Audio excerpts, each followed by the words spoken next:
Well, howdy, folks. Guess I better get rid of this jar of shine here. So good of y'all to come by tonight. I would invite you to come in and set a spell, but you can see I've just got this one chair here.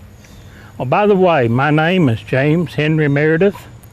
I was born over here in Edison County on July the 24th, 1859. I was one of 13 young'uns of Pleasant and Sarah Cox Meredith. Back on the farm at that time, life was really tough.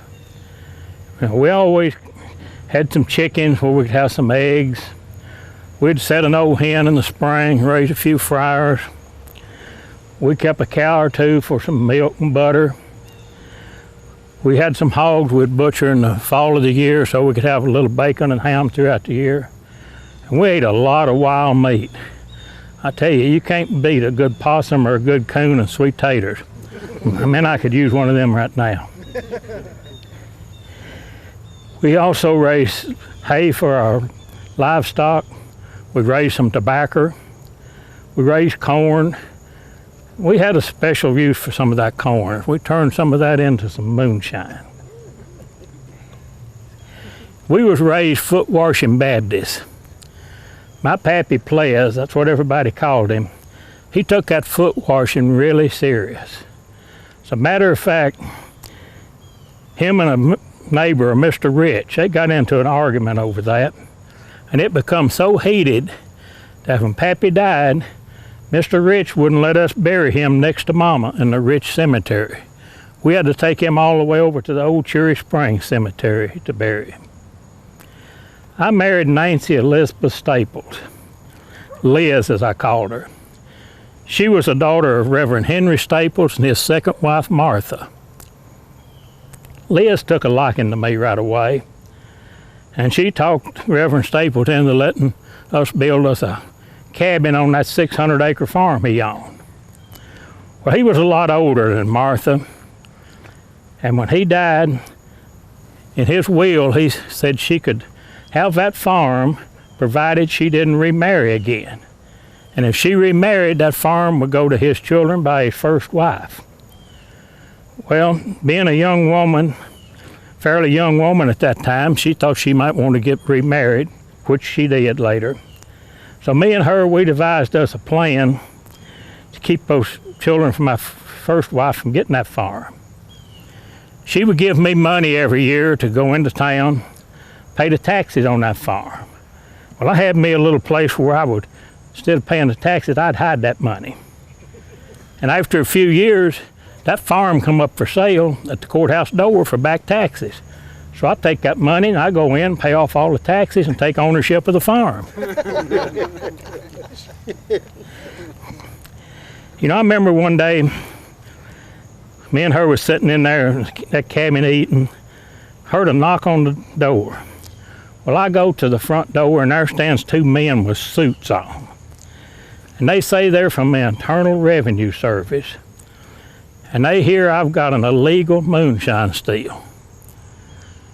I said, well, I've got a steal, but, I don't see anything wrong with it. It's just a way of life for me. It's, like raising a back or anything else, a way to make a living. They said, we've got orders to destroy it. Could you show us where it is? I guess they thought since I lived back in the woods that, I wasn't very smart. But anyway, I said, yeah, sure. Let me grab my old hat, meet me around back. So I grabbed my old hat here, went out the back door and met them. We started down a path behind the house. We walked, I guess, maybe a quarter of a mile, and all of a sudden, there was a shot rung out from that holler over there, and it cut a limb off right over their head. Well, those two revenuers, they hit the ground. I just kept walking down the path. They hollered, Mr. Meredith, get down, ain't you afraid you're going to get shot? I said, I don't think so. I'm the one paying them to do the shooting. About that time, a shotgun went off right beside the path, and it just blew up dust and leaves right in front of their face. Well, those two revenuers, they turned around, and they hightailed it back up that path as fast as they could crawl. and they headed back toward the Green River, where they had a boat that they had rented tied up down there. But when they got back to the river, no boat. Their boat was gone. So the only choice they had was to swim back across that river. You know, when I got too old to operate that steel, I turned it over to my oldest son, Willie. One day, Willie noticed that a keg of his shine was missing. He was pretty sure he knew who took it. A few days after that, he was walking down the road below my house, and there was a group of men sitting on the bank of the road, kind of shooting a bull, whittling on some sticks. And Willie stopped and talked with them for a little while. He just mentioned that a keg of his moonshine was missing. If it happened again, his gun would settle up. Well, as Willie turned and walked away, one of those men, he pulled out a pistol and shot Willie right in the back. Willie fell face down right in that road. Somebody run up to the house and told me what had happened. So me and Willie's oldest son, Mike, we run down that road. Mike picked his daddy up and carries him up to the house, lays him on the bed. We send to town for the doctor. But by the time that doctor gets there, Willie's already bled to death. Blood run clear through that mattress and puddled up down on the floor. We cleaned that blood up, but you know, every time it would rain, there'd be a stain show up where that blood had been. You know, I died over there in Edison County, August the 9th, 1939. I was buried in the Little Jordan Cemetery.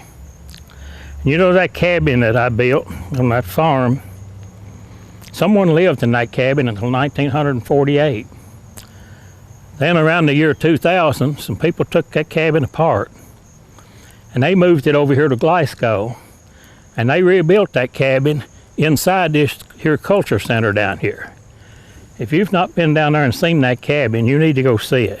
It was one nice cabin. Tell you what, don't y'all tell anybody, but I brought a few jars of moonshine here, just in case somebody would like to make a purchase tonight. But you know, when I got here, someone told me that those two revenuers, they were seen right over that hill there this afternoon. But I tell you what, if you'll come back tonight after the crowd thins out and things settle down, I'll see that you get a jar. Thank y'all for coming. Hope to see you again. You guys been on a little liquor run over there? Well, this is where you'll find the real medicine.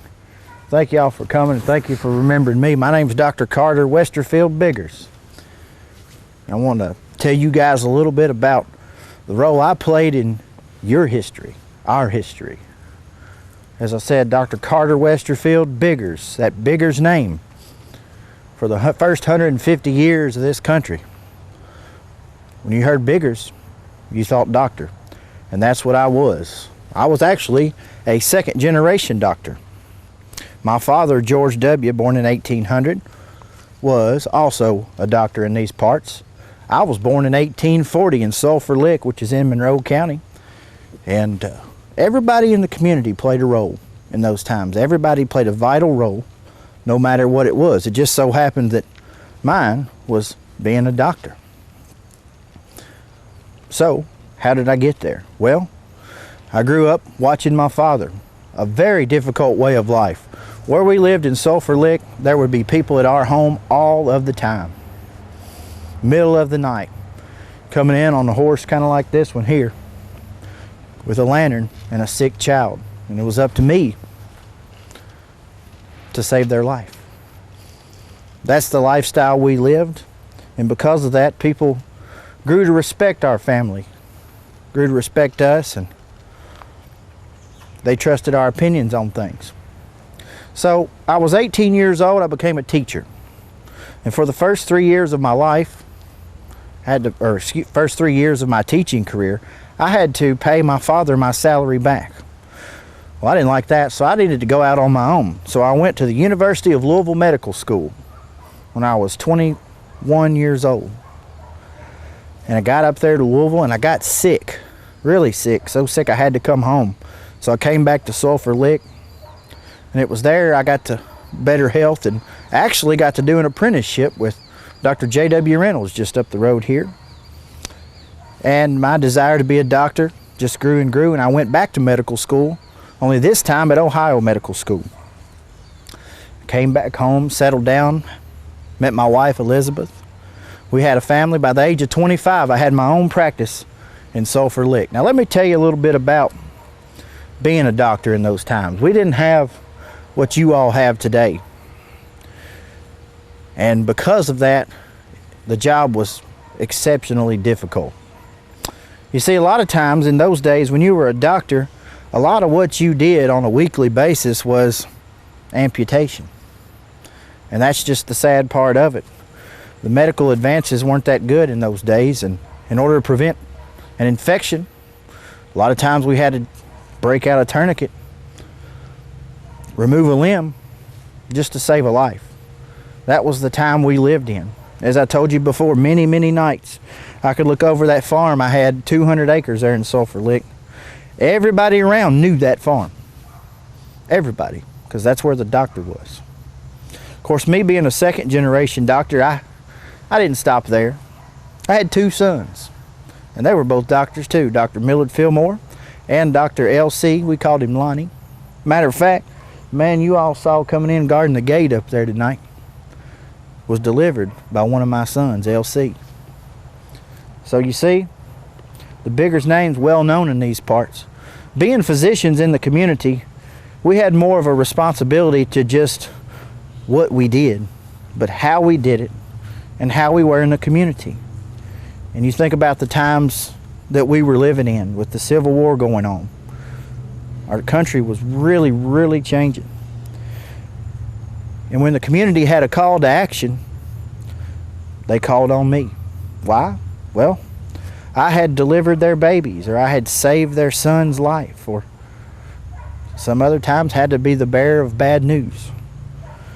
But while I didn't hold any political office, I was called to the stump many times, and I graciously took that honor and did what I could for my community. Of course, I will say one thing that's really, really different about me in those times, other than my high level of education, was I was from Monroe County, but I was a Democrat. And that's really, really rare. So given that, I guess you could say I am a unique individual. And I just want to thank you all for remembering me and your history. I really worked hard to leave a good legacy, to teach my sons and my family, to love my wife. And going forward, I just want you all to be appreciative of what you have. Because in those days, my job was not easy. It's not easy today, but more times than not, I had to deliver bad news. And so for that, I guess that's why people remember me, all in these parts. So if you'll excuse me, I do have patience to see, but thank you.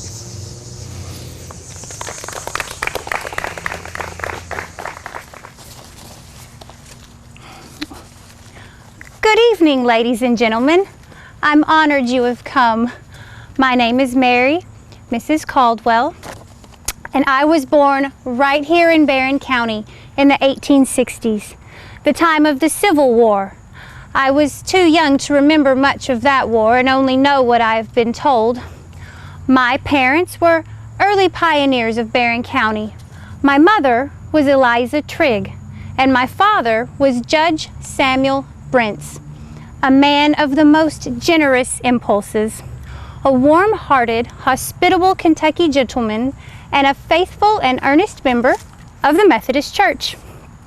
Like many young women of my era, I was schooled in the arts. I so enjoyed music and painting, and I have always believed that the arts should be cultivated and shared with the community. During my time, I was known as an artist, and people told me I was a talented musician. Well, I was actually a charter member of the Glasgow Matinee Music Club and art editor for the Ladies' Home Journal for several years. Why, The people at the Cultural Center have been so kind to display one of my paintings in the Victorian room. And in the 1890 to 1920s exhibit, there's a picture I painted with lemons and a punch set on the piano. In 1886, I married Edgar N. Caldwell, and off we went to make our way in the world. First to Louisville, and after a few years we moved to Seattle, Washington, where we ran a chicken farm, of all things. No one ever told me that chickens were so like people. Chickens, like people, tend to stick to their own. Well, we couldn't introduce new chickens to our existing flock. They would never mix, so we had to have multiple chicken coops as we added to our flock. Oddly, I also learned that chickens won't set a talon on the ground if there's snow. Why, they would go out in pouring rain, freezing cold, even thunderstorms. But if there was even a dusting of snow on the ground, they wouldn't leave their coops.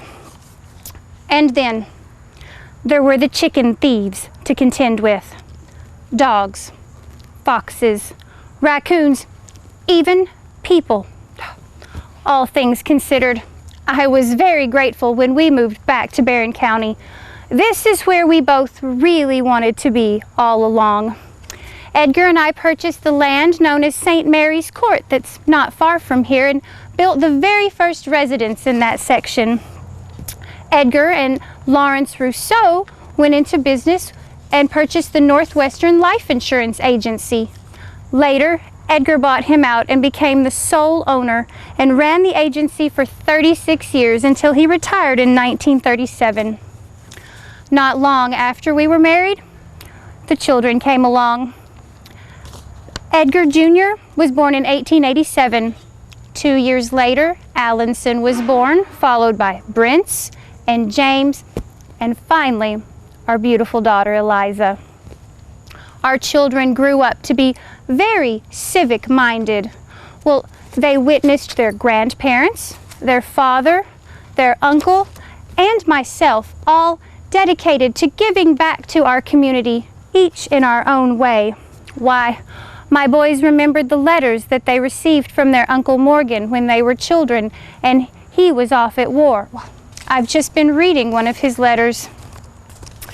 My brother, Morgan Brents, valiantly served our country in the Spanish-American War, being stationed in Cuba.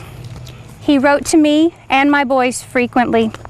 In this letter, he described the conditions that people of other countries face during wartime.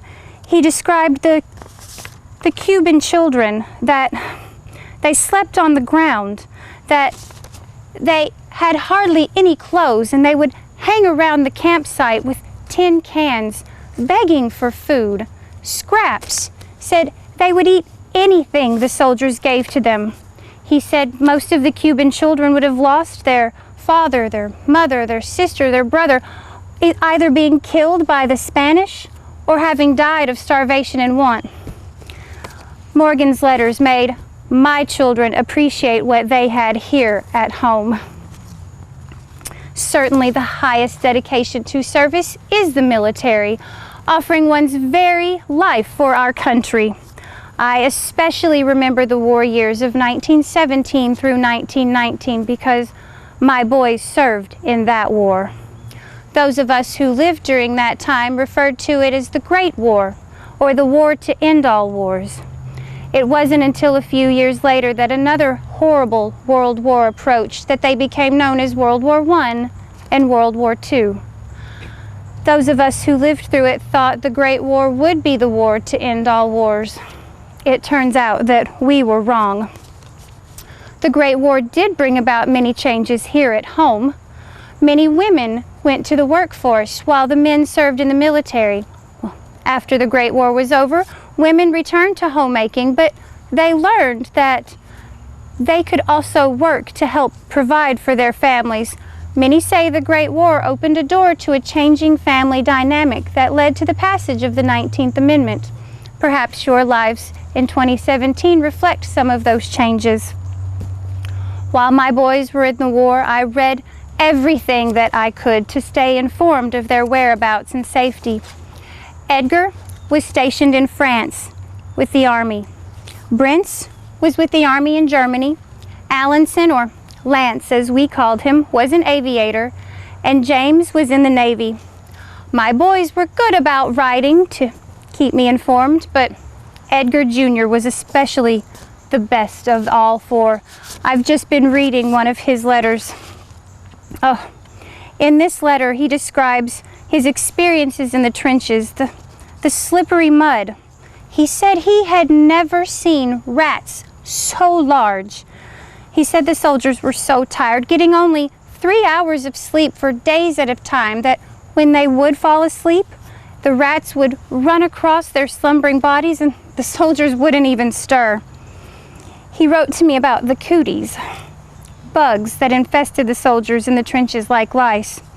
He described being under machine gun fire and the sound and the feeling of exploding bombs. He said everyone was scared and they would flatten out and fall to the ground if they thought a bomb was coming at them.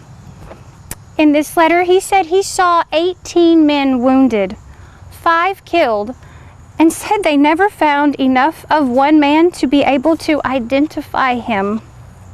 Oh, the land was pockmarked from bombing. Whole cities were leveled.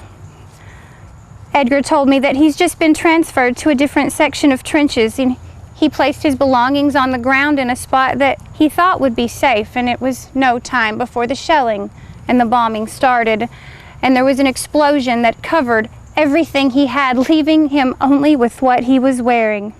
Oh, he describes the spooky feeling that would come over him when he was walking around a battlefield with thousands and thousands of dead on both sides, buried and unburied. Well, he also told me of no man's land, the land between the enemy trenches and the trenches occupied by the Allies. They used barbed wire to keep the enemy out.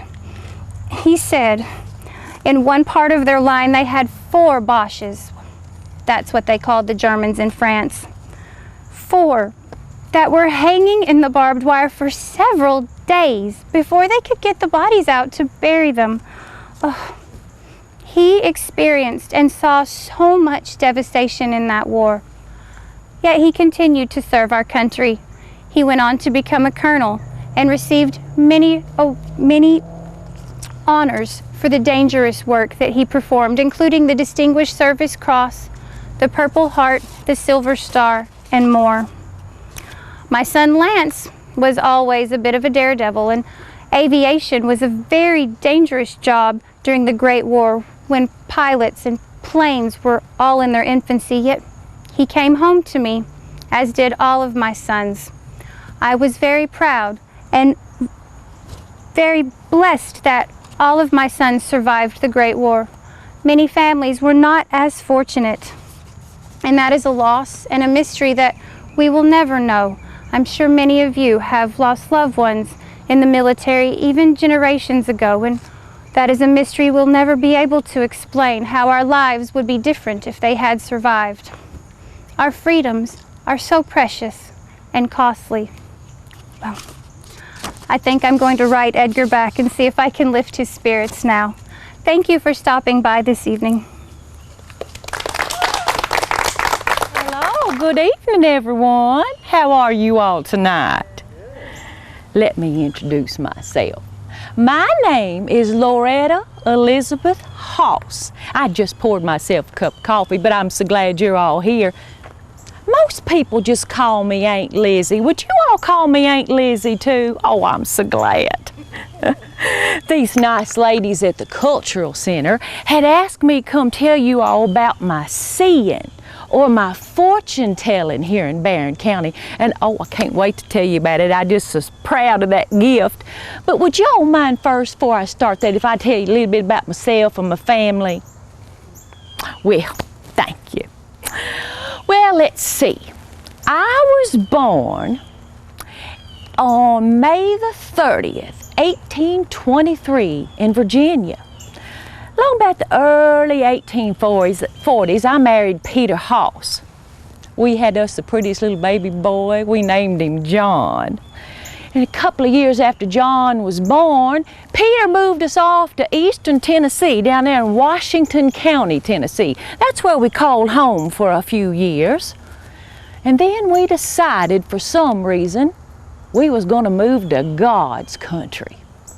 So we came on up to Kentucky. See, Peter was blacksmith, and he did a little brick masoning too. So he came up here to find some work. And sure enough, we ended up settling out there in Temple Hill. Peter opened him a blacksmith shop, little brick masoning on the side, and John just loved helping his daddy in that shop. We had all kinds of work, did well.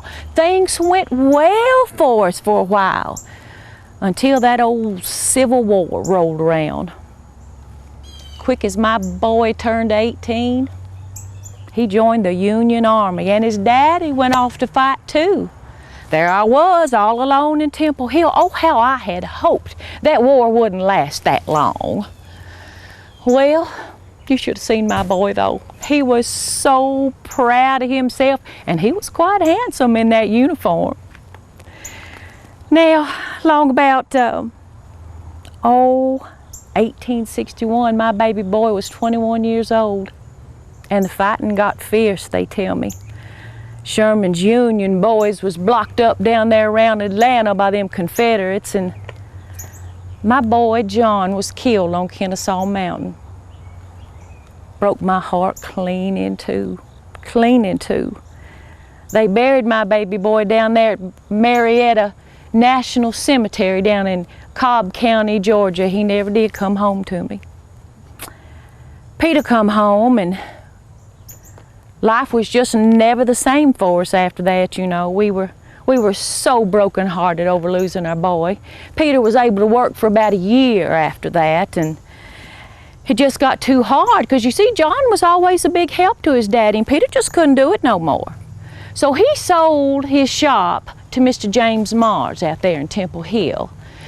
Peter just continued doing little odd and end jobs, and then times got a little hard, so I had to apply for his war pension, which the Lord knows wasn't that much. But I was able to supplement our family income with my seeing. Oh, I can't wait to tell you about that.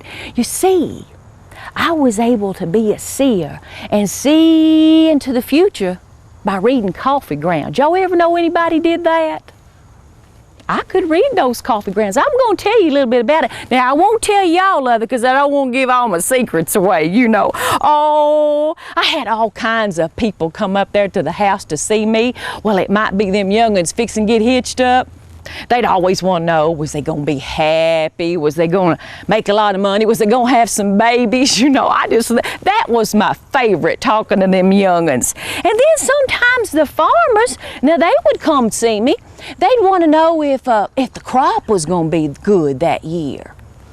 Sometimes folks that had just lost things would come see me. You know, they'd lose things like important papers, a family heirloom, like a pretty watch or a ring. I was usually able to tell them where they could find it. Now, I'll tell you what's important to a good seeing. First is you got to have good coffee. Now, some people like it strong.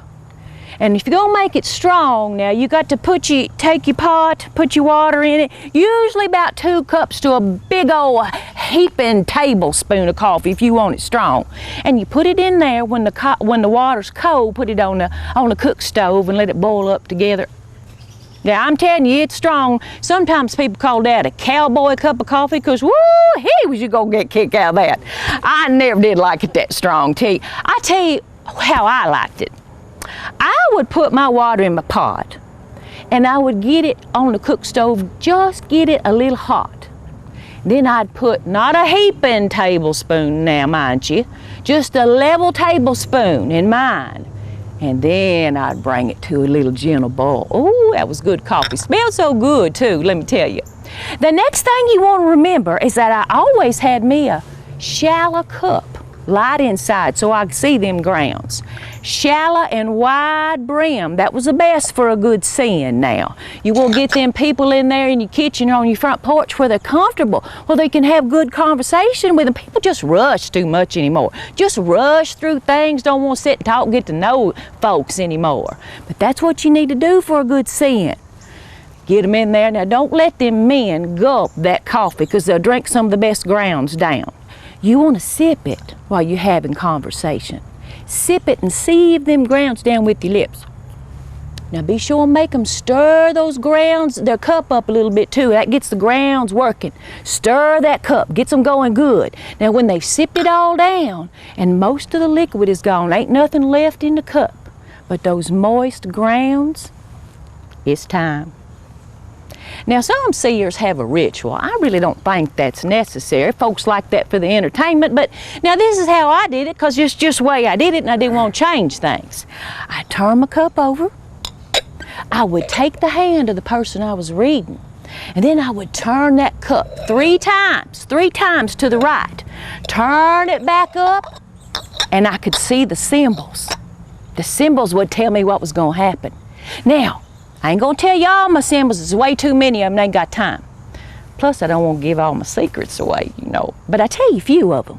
If you look down in that cup and if I saw an apple, I know this gonna be fruitful and multiply. Lots of babies gonna come. If I was reading a farmer, now if he saw an apple, I knowed he was gonna have a good crop that year. But now if I saw coins, money was a-coming. If I saw a genie lamp, just go ahead and make your wish. If I saw a bridge, now there's big decisions coming. Big decisions had to be made. Now, I forgot to tell you that wherever I saw those symbols is also mighty important. Because if I saw them down in the bottom of the cup, what I was telling you was going to happen off in the future. If I saw it up near the brim, better get ready. It's going to happen right quick. So that's why I say, I just love doing that seeing. Now I'm going to tell you, sometimes there'd be 1 or 2 want to test me. You know, one time in particular, I remember these young boys, there's about 4 or 5 of them, you know, long about 12, 13 years old when they get them little sassy breeches on them, you know. Oh, they was going to test Aunt Lizzie. Here they come running down the road. Aunt Lizzie, just like something terrible was happening. The world was coming to an end. Aunt Lizzie. I knowed something was up. Aunt Lizzie, one of them said, I've lost Daddy's best saddle. It's so expensive. I'm going to be in trouble. Best saddle there ever was. You got to help me find it. I knowed something was up, and I should have took a switch to him, but I didn't. I said, you all come up here on the porch. I got to reading that cup. I said, boys, I'm going to tell you something. I know where your saddle is. It's down the road down there in them bushes where you hid it. That's the good news. But the bad news is the hogs done got it. And sure enough, the hogs had got that saddle, ripped it up to shreds, wasn't nothing left of it. Oh, Lord, did I make a believer out of them boys. Woo, I never will forget that. I tell you about one other reading I had. I ain't spoke much about it from that day to this, but I'll tell you all. Something terrible. It was just terrible. Me and Peter sitting on the porch, and I broke a cardinal rule of reading. Don't know what possessed me, but I read my own cup. Seer don't do that, and I don't know why in the world I did that. I turned that cup up. Coffee grounds was everywhere on the inside of that cup. I said, Lord, man, what I saw you ain't gonna believe. It was like something from a foreign country, and if I tell you, y'all won't think I've gone clear crazy, will you? Well, I looked in them grounds and first thing I saw was a little tiny white cup. Had coffee grounds packed down in it real tight. I saw a contraption, and I saw that little white cup go in that contraption, and I knew the future of coffee ground reading was in trouble. That little cup went in that contraption, the lever came down, a button pushed, and I swear to my soul, 1 cup of coffee come out, not a single ground in it. Oh, scared me to death. Peter done thought I took to the moonshine, but I hadn't been drinking, no. Oh, well anyway, Peter died when he was 64 years old, about 1886, and I passed on about a year after that. That year after Peter died was awful hard, because, you know, I hadn't been by myself since the war. But I had a lot of time to think during that time, and I thought, I was just so lucky to have married Peter House. I was so lucky to have loved that baby boy for 21 years. And I was so lucky to be blessed with this gift of seeing. Because I thought just somewhere along the way that maybe I was able to ease folks' mind just a little bit, you know, when they would come to me with worries or questions about their life. You know, really, none of us really knows what the future holds, but seers like me, we catch us a glimpse every now and then. And I reckon the best we can all do is just be kind to one another. 'Cause ain't we all just walking God's green earth and this wonderful life? And don't we all have some questions we want answered? I think so. And I'm so happy you all stopped and see Aunt Lizzie tonight. Thank you all for coming through. Thank you. Y'all stop back by sometime, we'll have a cup of coffee. Good evening. I'm so glad you could all come tonight. I am Rachel Caroline Regal Hicks, but you can call me Aunt Rachel. Why, everybody does. Oh, people used to say I'd never met a stranger, and I guess they must be right. I just love talking to people. Now, I was born to Brother A.J. Regal. He was a Methodist minister, and I grew up in a Christian home, so I've always known that the Lord loved me. I guess He just blessed me with enough love to go around. Now, I was born in 1869, just a few years after the war between the states ended, over in Clinton County, but I spent most of my life right here in Barron County. Now, growing up, we didn't have a lot, and we all worked hard, even just to keep food on the table. But with the help of the good Lord, we didn't starve, and we've still come this far. By 1886, we were attending over the Methodist Church at New Salem, which was also used as a schoolhouse during the week. My father, my sister, and I were the teachers there. And on Sundays, I taught Sunday school. Oh, that was the year that I fell in love with James Thomas Hicks. Now, James was 24, but I was only 17. So when we decided to get married, we still needed my parents' permission. Oh, but my dad thought a lot of James. He gave his consent. We were married that very year. Now, James was a farmer, and he came from a big family, 14 brothers and sisters. Can you imagine? Oh, but he already knew exactly what it was going to take to make a farm be successful. And that's hard work and working together. We farmed successfully for many years. Now, it wasn't long till the children came along, a daughter and 3 fine sons. Now, any farmer can tell you that a farm is a family business. I helped out all that I could there, and our farm had an orchard, produced the most delicious apples. I helped out there too. And then we owned some rental properties that needed a manager. That was me as well. And when you're the farmer's wife, you end up doing a lot of cooking. The family needs to eat, and so do the farm hands. So my life had always been a busy one. By the 1920s, with Anna and the boys grown, well, when the opportunity came along for me to take over the hoodoo wagon, I was ready for it. It just seemed like the natural next step. I could use my cooking skills that I'd developed for years there at the farm, my business sense honed from managing the rental properties, my gift of gab and love of people to run the hoodoo wagon. Oh, now the hoodoo wagon, you all must think I was some kind of witch up there stirring up magic potions for the populace of Glasgow. But really, it was just a lunch wagon. Oh, the Cooksies, that would be Doc and his daughters, Amy and Mamie. They started up the hoodoo wagon in 1908 with an old railroad car. Oh, they closed in some of the windows. They added a plank shelf for a counter, and they made a few changes to the inside so that some food could be prepared right there. Now, people will tell you that lunch wagon food can't be fresh. I worked extra hard to make sure that everything I served was prepared that very same day.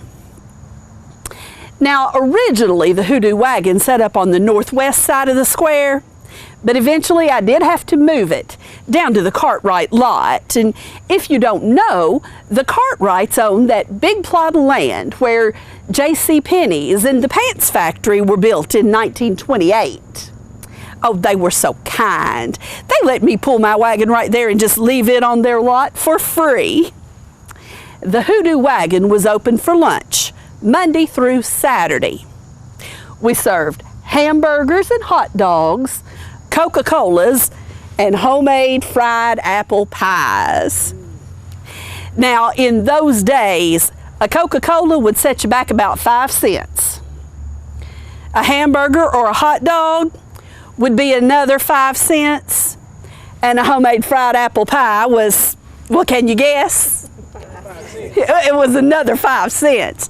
You could get lunch complete with dinner, with drink and dessert for 15 cents.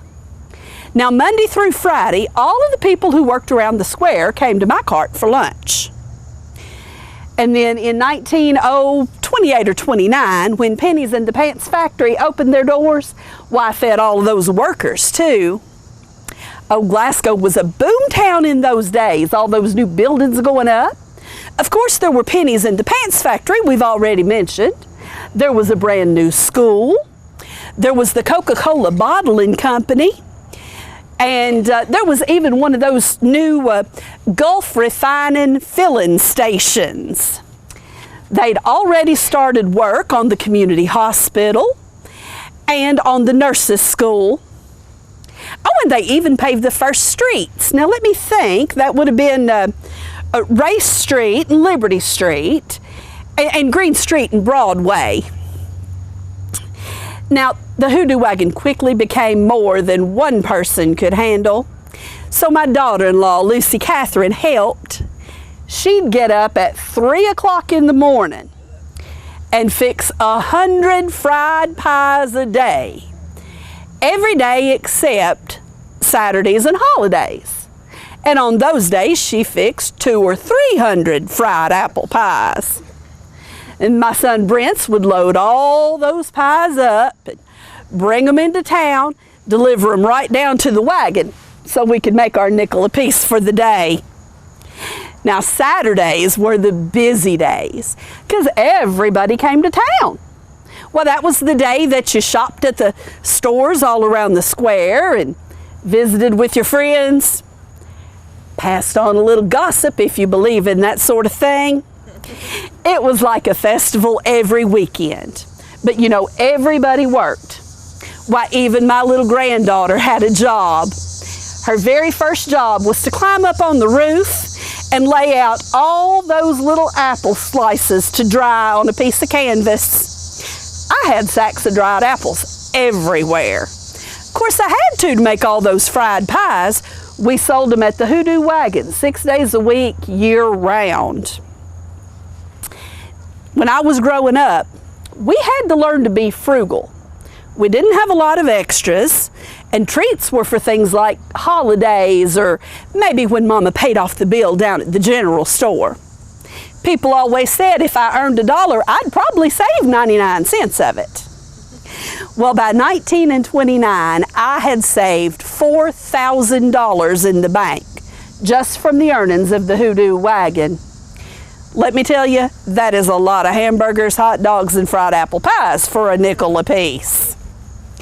But then, just before Christmas of 1929, the stock market crashed. All across this whole country, the banks just shut up their doors.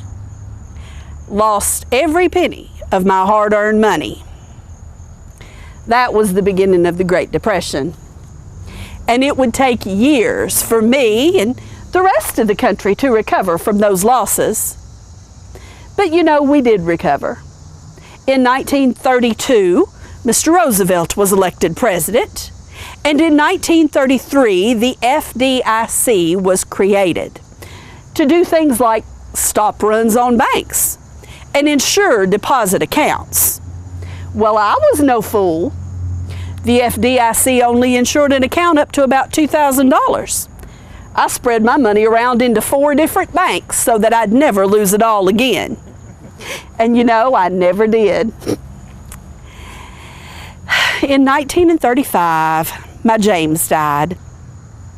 He'd been a farmer all his life.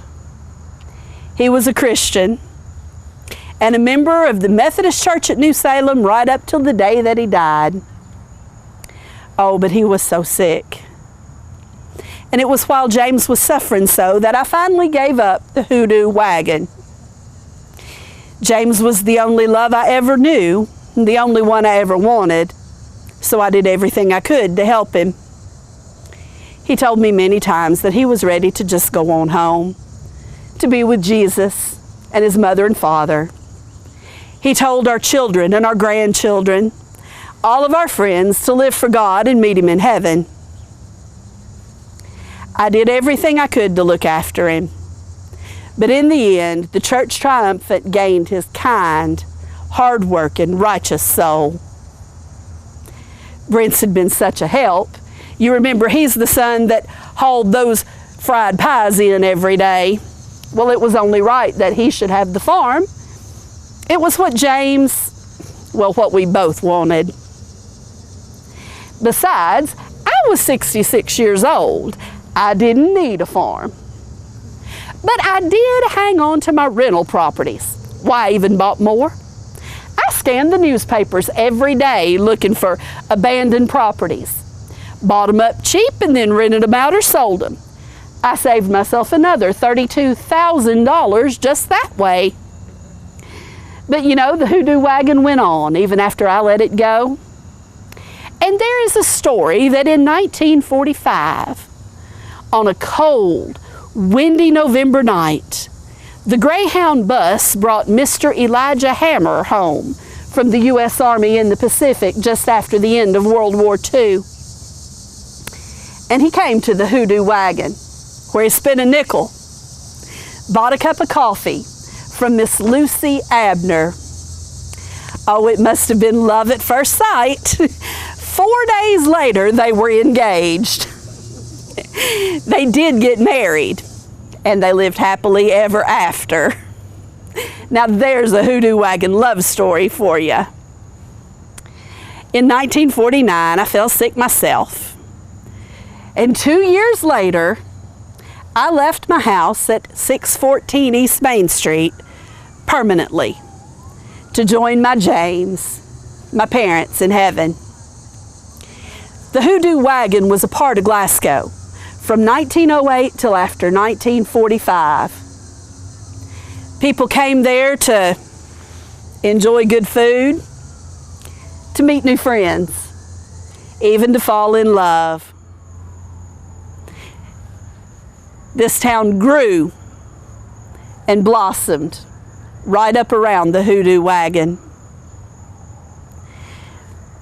We served the people of this community with gumption and just plain old honest hard work. And it was a business that was well known around Glasgow, truly a part of our community's heritage. And I'm proud to tell you about my family, about our time at the Hoodoo Lunch Wagon. You all have a lovely evening. Good evening, ladies and gentlemen, and welcome to WKAY's coverage of Glasgow Scotty football, live from Hammer Stadium on the campus of Glasgow High School. This is Hank Royce. I'm joined by Les Daniel, Red Jeffries, Myron Harris on stats.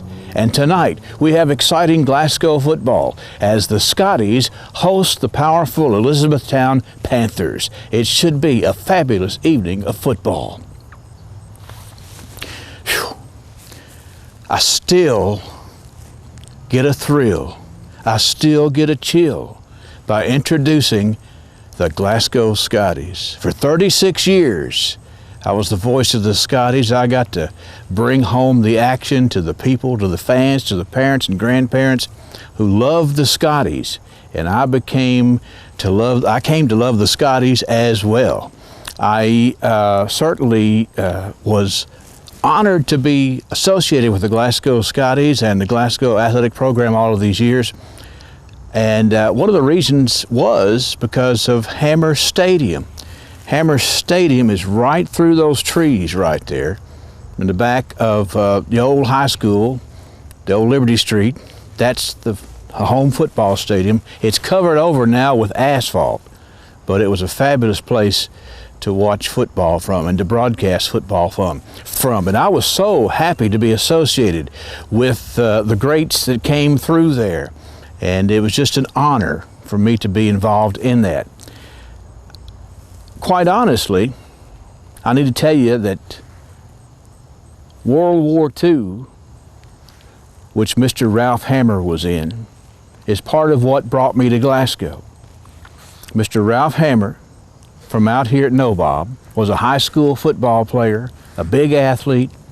He was killed in World War II, in Luzon, in the Philippines. It's the same war and the same country that I fought in. So I always felt a certain amount of connection with the man whose stadium I was broadcasting out of. And quite honestly, it was one of those things that I just couldn't let go of, for sure, because of the fact that it was quite a tradition around here. And I wanted to bring that up to you because that helped me figure out what I wanted to do. After, well, I'll say it this way. Let's go back. I need to tell y'all that I'm not from Glasgow, okay? So you need to know that I'm from a place called Paris, Kentucky, just to the north of Lexington, Kentucky, about 18 miles. And I went to high school in Paris. I was a Paris Greyhound, played athletics there, had a great time in my high school career at Paris. However, when I was in high school on a Sunday afternoon, the Japanese bombed Pearl Harbor. And a lot of us macho football player types knew what we needed to do was to go and sign up for the service. So we went and signed up for the service. It all felt good. We felt pretty macho, except they weren't going to let us go until we graduated from high school. So that put a damper on that for a little while.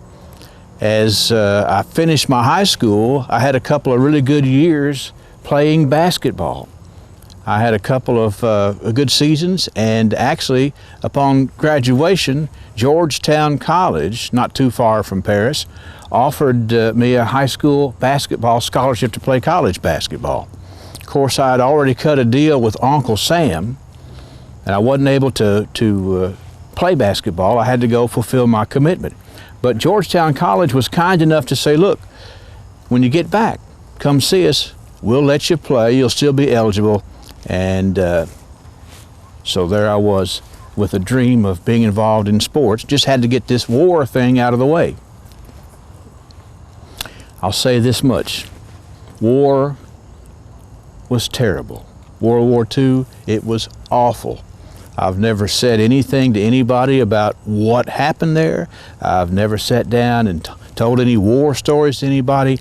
It was unbelievable. I was in graves registration. My job was to mail home the possessions off of deceased soldiers. Absolutely the worst job you could ever have. And that's why when I got back to the States in San Diego Harbor, I loaded everything I could in my duffel bag and threw it off of the ship. I didn't want to be reminded of anything that I went through.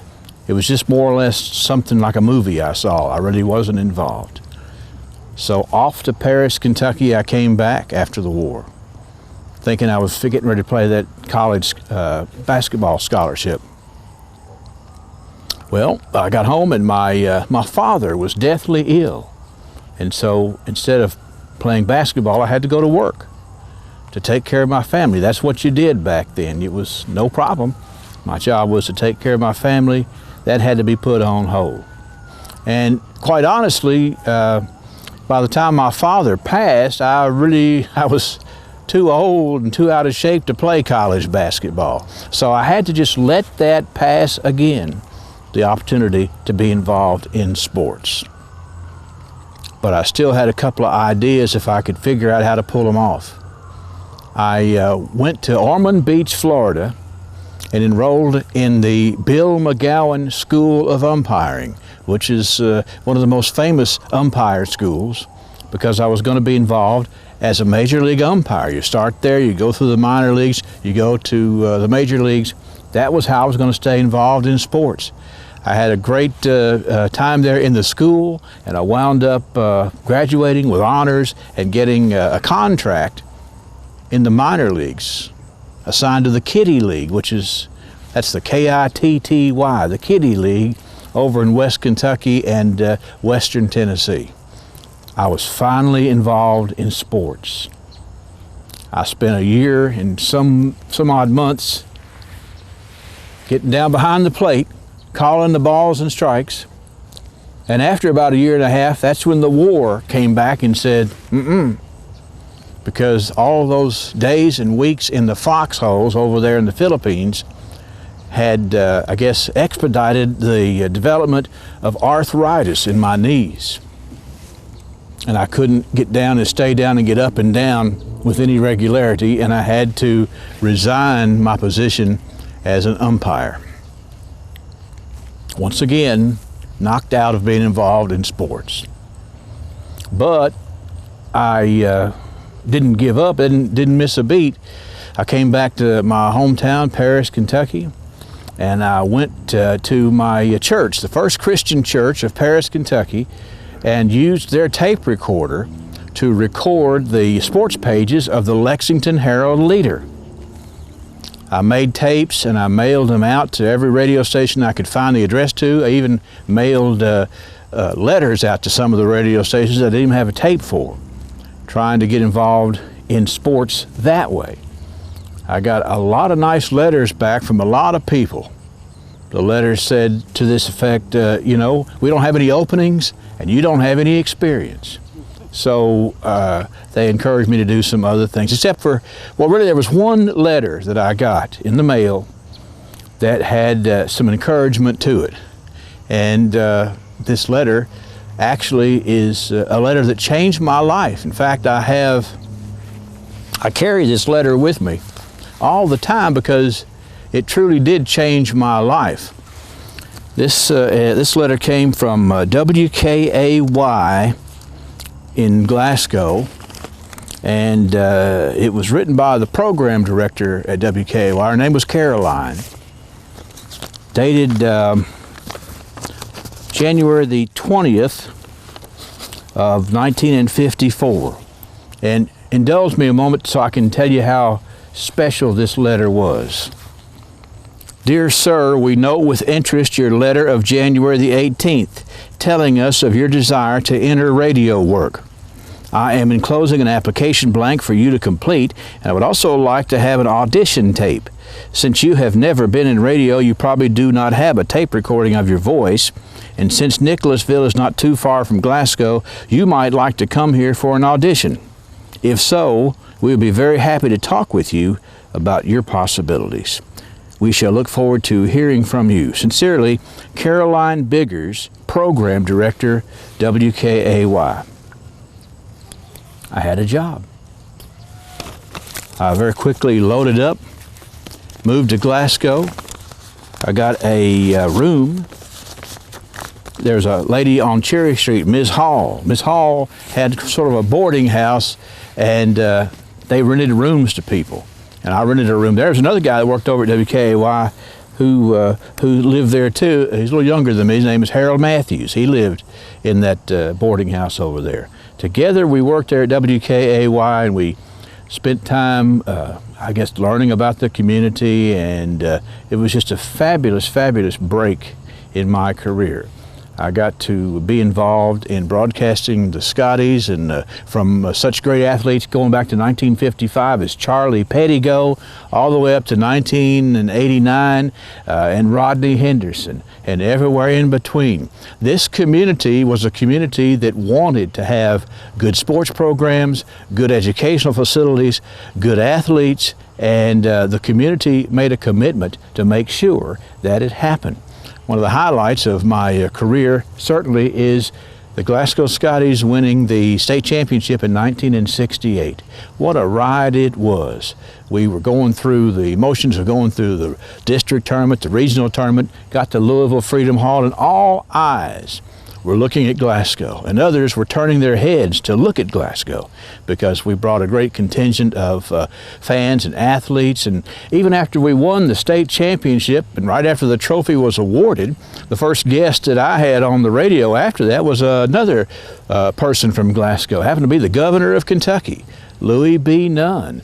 I got to interview him right after the championship, and everybody was still looking at Glasgow, along with, we had Robert Lesterberry, the mayor, was there, and also Mr. Ed Mays was there. We just certainly shined, and people turned their heads and looked at what Glasgow had and what Glasgow could offer.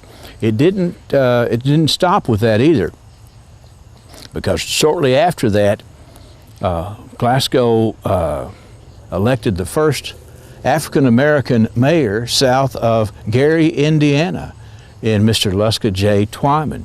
We also had a lot of people who were coming here looking at us from a different perspective, from an industrial perspective.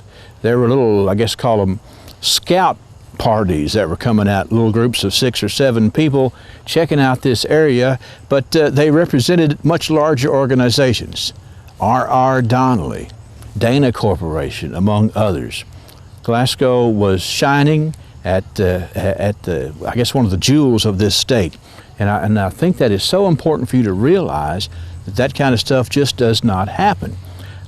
Being an outsider, coming here looking in, I can tell you what I learned. I learned that it's not the population that puts the town on the map, it's the people that put the town on the map. And the people of Glasgow had it in them to step up to make a difference. Glasgow could have been a wide spot in the road. It could have been a suburb of Bowling Green. But the people here said, no, we've got something special. We've got something that people will look at and want to be involved in. And I encourage you this very day to leave here and think about something that you could be involved in. What a difference you might be able to make. Your connections, the people you know, how large or small that it might be, because it's time to get involved. When you get in here, you can't do a damn thing. So you've got to do it before you get in here. And I encourage you to get out there and to promote this community and let everybody know that we're a great place to come and build an industry, to come and raise your children, to send your children to school, because it's home. And I really thank y'all for stopping by tonight. Did you get married? Did you get married? I married that girl who wrote me the letter. Thank you.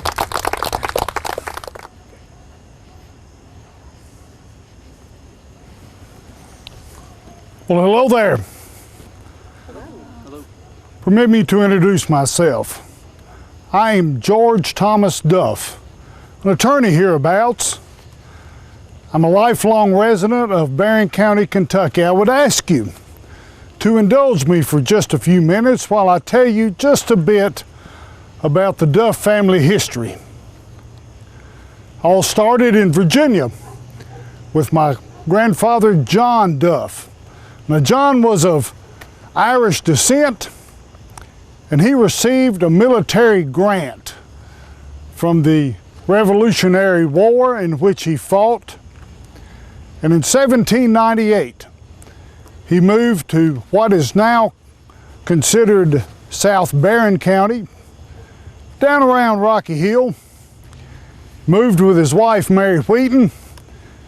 My father was only about 3 years old when they made that move. Together, John and Mary had 11 children, 5 girls, 6 boys. They had 2 goals in life for their children.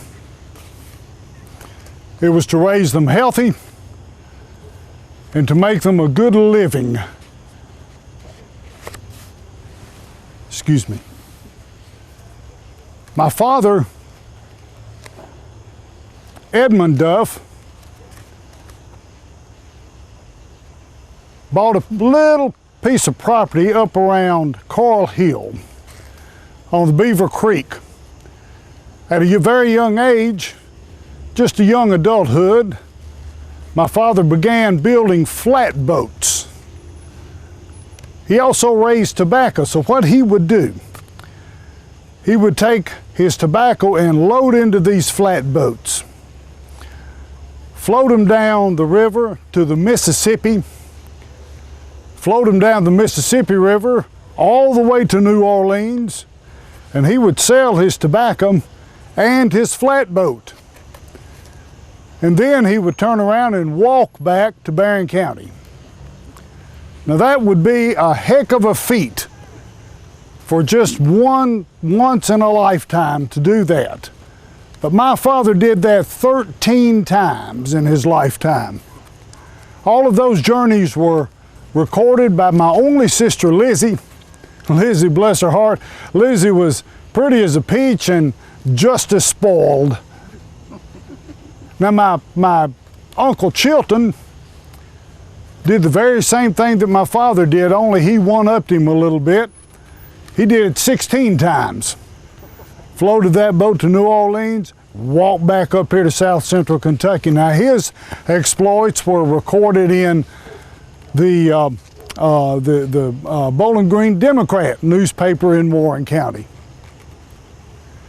In 1847, my father married Eliza Jane Evans.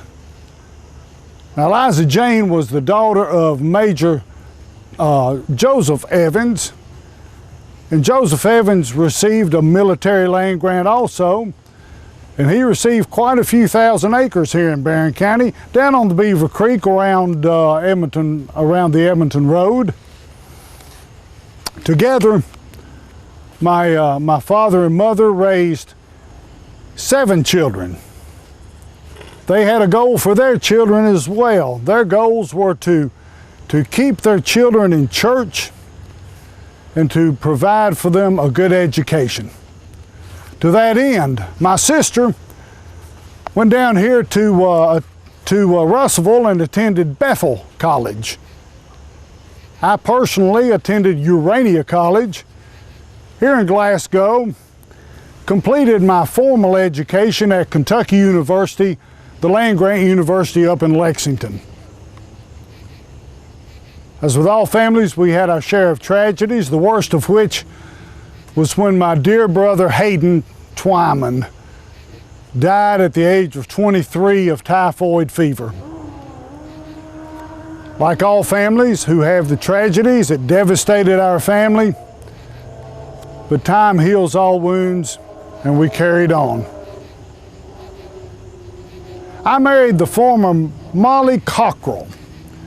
Molly was the daughter of Travis Cockrell, a local attorney, and she was also the niece of Governor Preston Leslie. Now, Governor Leslie, native of Glasgow, Governor Leslie was the governor of Kentucky, and after he finished that term, he moved out to Helena, Montana, and by golly became the governor of Montana.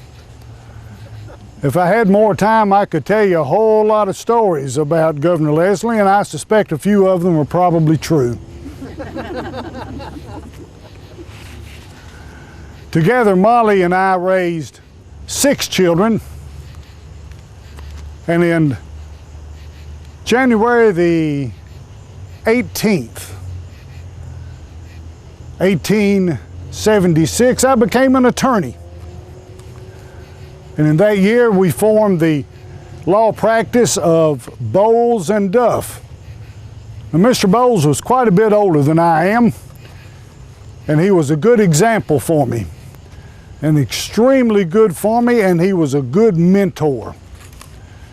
And unfortunately, after a while, Mr. Bowles was forced to retire because of declining health. And soon after that, the new law firm of Duff and Hutchison was formed. Well, as time went by, my father passed away and was buried up on the local was buried on the family farm and the estate of Locust Grove. My father was buried by my brother Hayden, and he was also in that same grave, or that same plot, was my mother's mother and father.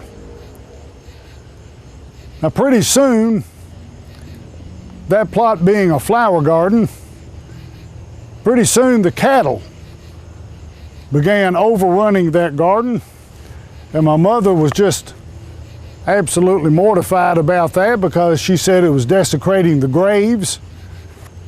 And Ma decided, well, I called my mother Ma. Ma decided that we needed to move those graves, which was not an easy feat.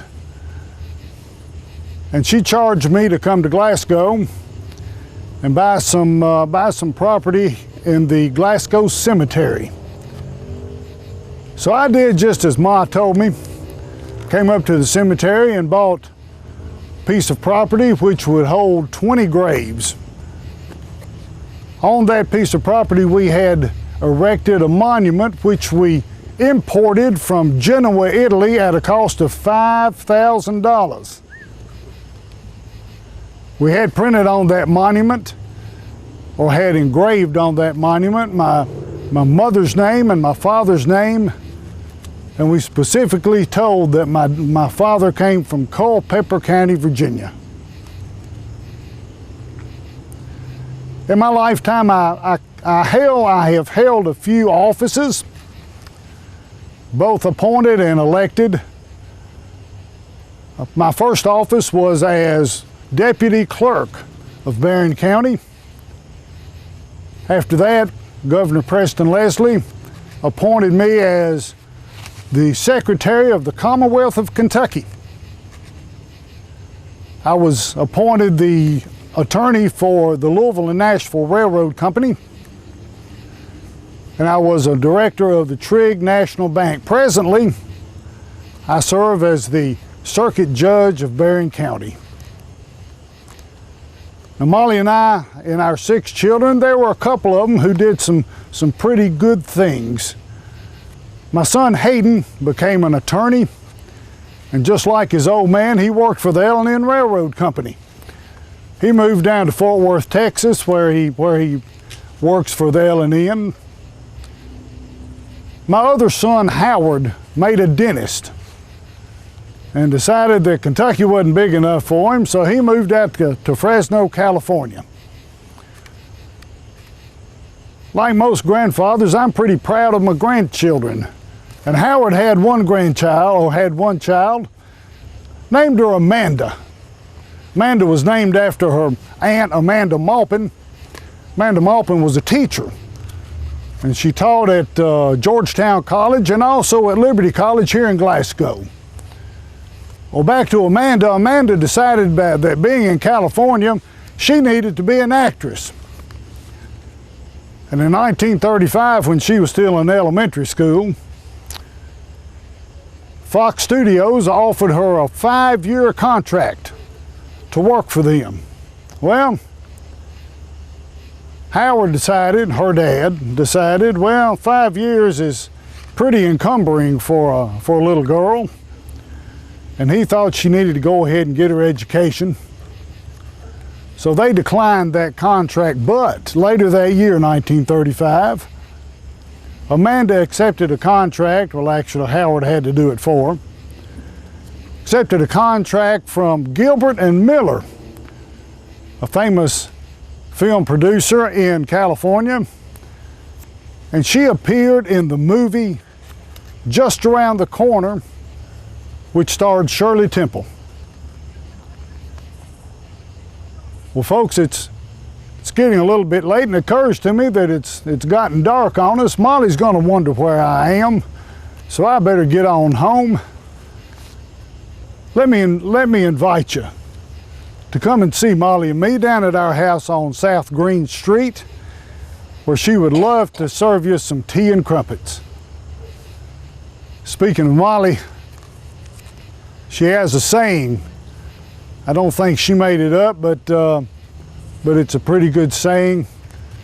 and it is that the latch to the gate always hangs on the outside. Folks, good evening to you.